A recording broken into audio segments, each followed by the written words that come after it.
பின்னாடி பேசி சிரிக்கிறாங்க. போக சொல்லுங்க அப்படின்னா ஆரம்பமேவா கேளுங்கள் மாண்டவர்களே. அந்த யயாதி என்று சொல்லக்கூடியவருக்கு 2 மனைவிமார்கள். அந்த மனைவி என்று சொல்லக்கூடிய தெய்வ யானைக்கு துர்வசி என்று 2 பிள்ளைகள்.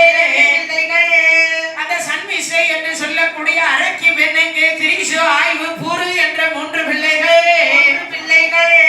அதிலே 2ஆம் தாரமாக தன் பெண்ணை விட்டுவிட்டு கல்யாணம் செய்து கொண்ட காரணத்தினாலே சுக்கராச்சாரியாராக இருக்கக்கூடியவர் சாபத்தை தர காச நோயும் முதுமை பருவமும் மாறிவிட கடவது என்கின்ற சாபத்தை கொடுத்து அதனால் அவருக்கு யயாதிக்கு காச நோயும் முதுமை பருவமும் வந்துவிட்டது.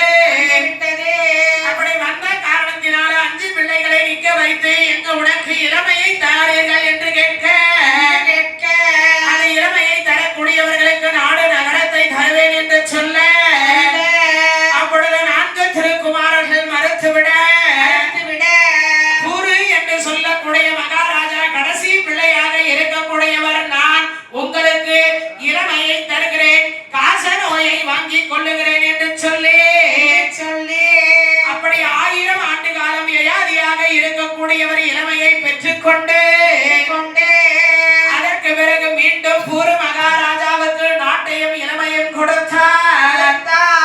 சந்திரகுலம் என்று இருந்த உங்களுடைய குலம் பாண்டவர்களே பூரு குலம் என்று ஆனது. இதெல்லாம் உண்மைன்னா உண்மைன்னு சொல்லுங்க, பொய்யின்னா பொய்ன்னு சொல்லுங்க.